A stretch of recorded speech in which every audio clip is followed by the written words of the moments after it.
Welcome back, everyone, to my 5 Best Ideas series. Now, today we are checking out the 5 best ideas from the book Go for No. Now, I've talked a lot before about the natural human fear of rejection and so forth, but this book gives a ton of great ideas and points about why you shouldn't fear rejection and why, in fact, it's your key to victory and success. So let's go ahead and jump right in to the 5 best ideas from the book Go for No. Now, the first great idea, I'll go ahead and read it here.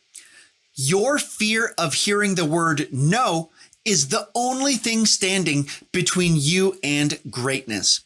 Now, this is a quote that focuses in on a bigger psychological idea, which is the natural human fear of rejection, which I've talked about before, which is a huge barrier to your success and goals. Now, for better or worse, I talk business with almost everybody I talk to. Now, for double better or worse, when I also talk to a lot of people, I naturally ask them, what has stopped you from starting your business in coaching or freelancing or whatever? And often their reasons for why they have not started that business or launched that product or whatever it may be is because of fear of failure.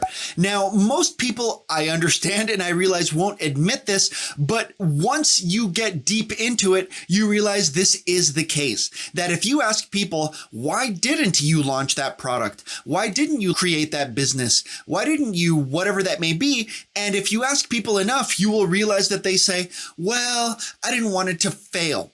I didn't want to have a launch with no people show up. I didn't want to start a YouTube channel and have no subscribers.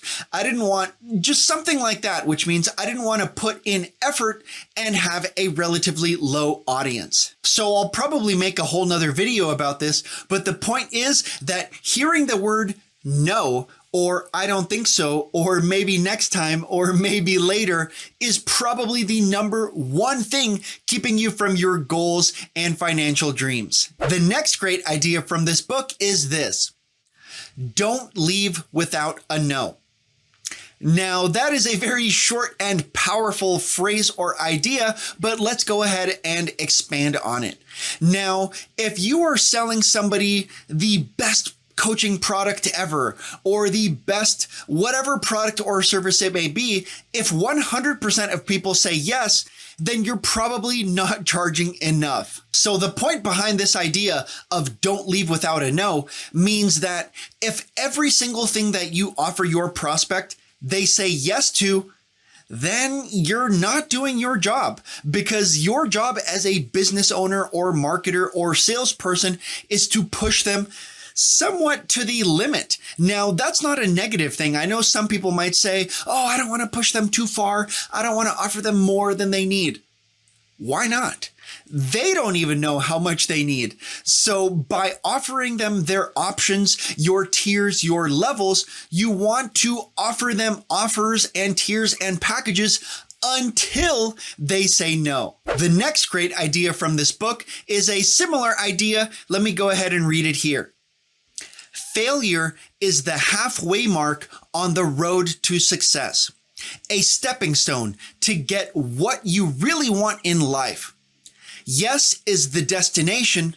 No is how you get there. So the point here is that you should actually expect a few rejections, a few no's, a few declines, because a lot of people say, oh no, some people declined me, therefore my offer is not worth it. Therefore my business isn't viable. Therefore I shouldn't pursue my dream or my service or my product or whatever it may be. But remember that it is psychological for humans to naturally say no, no matter how good the offer is, to the first immediate offer. The point is that you should not fear people saying no. You should not only expect it, but you should look forward to it.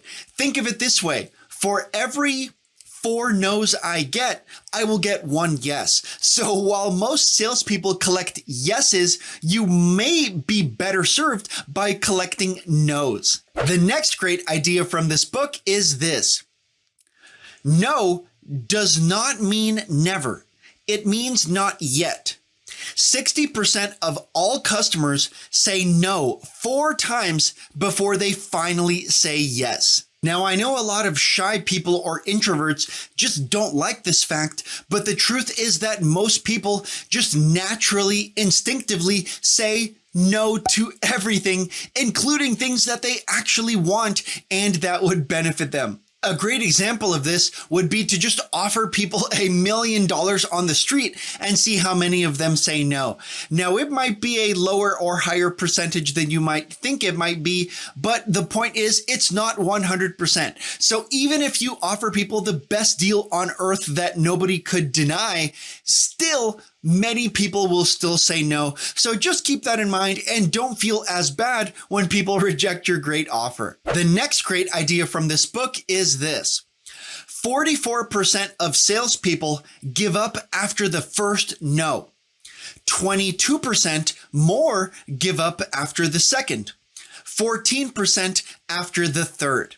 So the point here is that most salespeople, which you would think are committed, or at least more committed than the average person, still give up after the first no or the first maybe or even the second or third. But like I said earlier, like it or not, most people just don't buy until you offer it to them multiple times, whether they want it or not, whether it would benefit them, even if it's the number one thing on earth that they want. Most people just psychologically, naturally say no to every offer the first second that it is presented to them. And as always, the best idea from this book is to hit the like button and subscribe below for more information and content like this to get more calls and clients. For more help booking more sales calls and or clients, then definitely book a free call with me below to get more ideas on how to find your niche, build authority, get clients, and more. Well, that wraps us up for today. Thanks everyone for stopping by, and I'll see you on the next one.